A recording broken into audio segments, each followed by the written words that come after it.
एक वक्त था जब नई नई सरकार चुनकर के आई थी, निर्वाचित होकर के आई थी, और सम्राट चौधरी पूरे रौले में दिखाई दिए थे। विजय कुमार सिन्हा खूब जम करके आक्रामक मूड में दिखाई दे रहे थे, जम करके बुलडोजर चलाए गए, पूरे बिहार में चलाए गए। लेकिन अचानक सब कुछ ठंडे बस्ते में जाता हुआ नजर आया और ये कहा गया कि भाई चलिए, शुरुआती दिनों के उछाल थी, अब सब कुछ शांत होता हुआ नजर आ रहा है। और जहां जहां पे बुलडोजर चला भी था, वहां पर भी अतिक्रमणकारी वापस अपनी जगह पर पहुंच चुके हैं। भू माफिया को अब कोई डर नहीं लग रहा, वो भी अपनी हरकतें दोबारा शुरू कर चुके हैं। लेकिन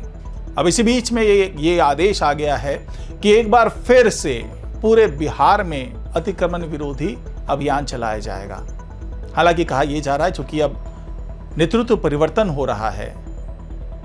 तो शायद इस चक्कर में भी ये कहा जा रहा है कि नेतृत्व परिवर्तन होते एक बार फिर से वही मुहिम शुरू की जाए, एक बार फिर से भूमाफिया के ऊपर दबाव बनाया जाए, एक बार फिर से अतिक्रमणकारियों को हटाया जाए। तो इसकी पूरी प्लानिंग आ चुकी है, किस तरीके से कार्रवाई होगी, किस तरीके से बुलडोजर की टीम तैयार की जा रही है और कहाँ कहाँ पे सबसे पहले चरण में ये कार्रवाई होती नजर आएगी और किन लोगों के खिलाफ कार्रवाई होगी और क्या होगी कार्रवाई, सब कुछ जानेंगे आज के इस रिपोर्ट में। तो इसे आखिर तक जरूर देखिएगा। नमस्कार, मैं हूं डॉक्टर सुरजीत सिंह और आप देख रहे हैं YBN बिहार झारखंड। अगर आपने अभी तक इसे सब्सक्राइब नहीं किया तो सब्सक्राइब कर लीजिए और अगर आपको ये वीडियो अच्छा लगे तो लाइक कीजिए, शेयर कीजिए, कमेंट जरूर कीजिए। तो जी हाँ, एक बार फिर से नीति तैयार कर ली गई है, पॉलिसीज तैयार कर ली गई है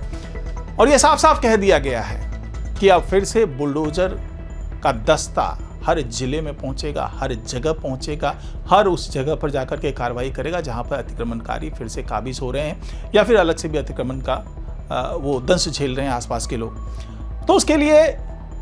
सबसे पहले जो राजस्व एवं भूमि सुधार मंत्रालय, उसकी तरफ से आदेश जारी कर दिया गया है। जिलाधिकारियों को साफ तौर से बता दिया गया है, साथ ही भूमि सुधार समाहर्ताओं को बता दिया गया, अनुमंडलाधिकारियों को बता दिया गया है, अंचलाधिकारियों को बता दिया गया, यानी कि साफ निर्देश दे दिया गया है कि अब आपको फिर से कार्रवाई करनी होगी। लेकिन इसमें एक बदलाव है। जब शुरुआत में इस तरह का अभियान चलाया गया था तो उस वक्त तमाम आरोप लगे थे सरकार पर, तमाम आरोप लगे थे विजय सिन्हा पर, तमाम आरोप लगे थे सम्राट चौधरी पर कि आपने कार्रवाई करके केवल गरीबों को निशाना बनाया और ठंड में, भरी ठंड में जो है आपने उन्हें खुले आसमान के नीचे सोने पर मजबूर किया। तो एक मानवीय पहलू ये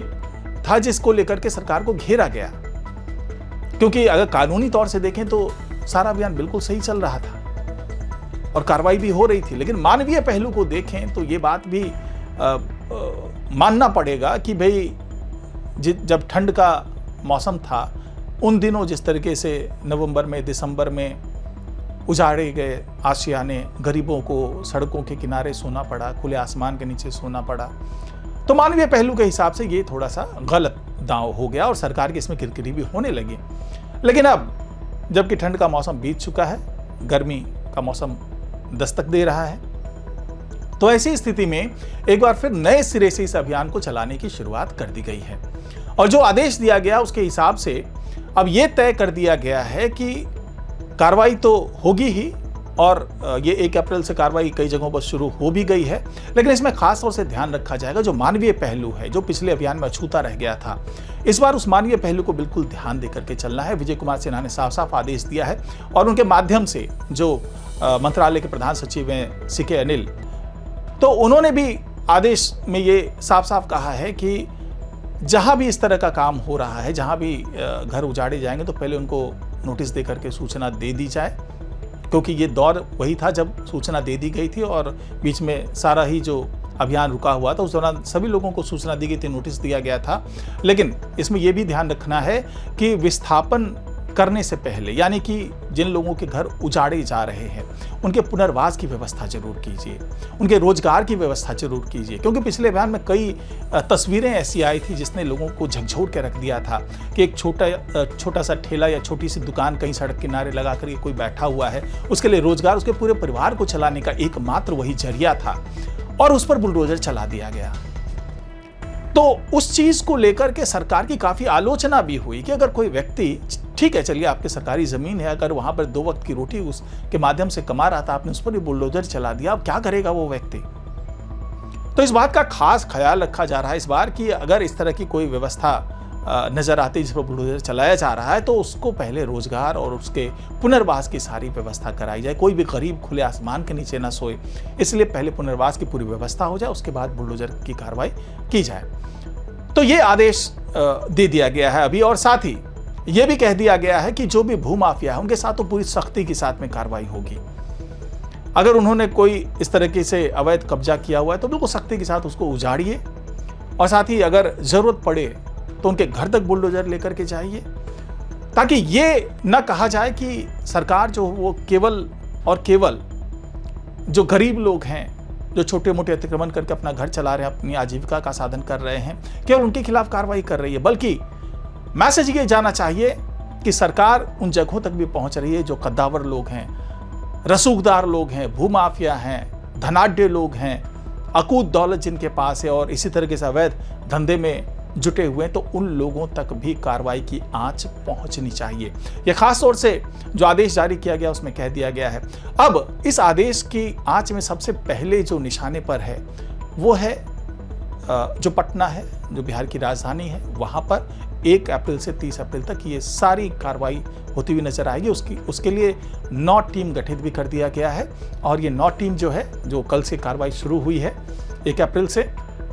तो ये कार्रवाई जो है पूरे शहर में, पूरी राजधानी में होती हुई नजर आ रही है। अब इसको और सघन किया जाएगा, जितने भी अतिक्रमण हैं उसको हटाने के लिए पूरे आदेश दे दिए गए हैं। और इसके साथ में ऐसा नहीं कि जो टीम है 9 टीम उसमें केवल पुलिस और जो बुलडोजर वाले लोग हैं वही लोग होंगे, बल्कि इनके साथ में अग्निशमन विभाग वाले भी होंगे, स्वास्थ्य विभाग वाले भी होंगे, परिवहन विभाग वाले भी होंगे, ट्रैफिक वाले भी होंगे। तो इस तरीके से सभी जो प्रशासन के हर उस अमले के लोग होंगे जिनकी ज़रूरत वहाँ पर पड़ सकती, चाहे वो राजस्व विभाग का हो, भूमि सुधार विभाग का हो, या सभी लोग के जो अधिकारी हैं, जो सभी विभाग के अधिकारी हैं लोग होंगे, वो इस टीम के साथ में वहाँ पर कार्रवाई में हिस्सा लेते हुए नजर आएंगे। और इसके लिए पूरा पटना जो है वो वहाँ पर कार्रवाई अब शुरू हो चुकी है, और आने वाले दिनों में आप देखेंगे कि किस तरीके से बुलडोजर सारे अतिक्रमण को हटा रहा है। यानी कि बुलडोजर की गरज जो है वो अब हर गली मोहल्ले तक पहुंचना शुरू हो चुकी है। इसके अलावा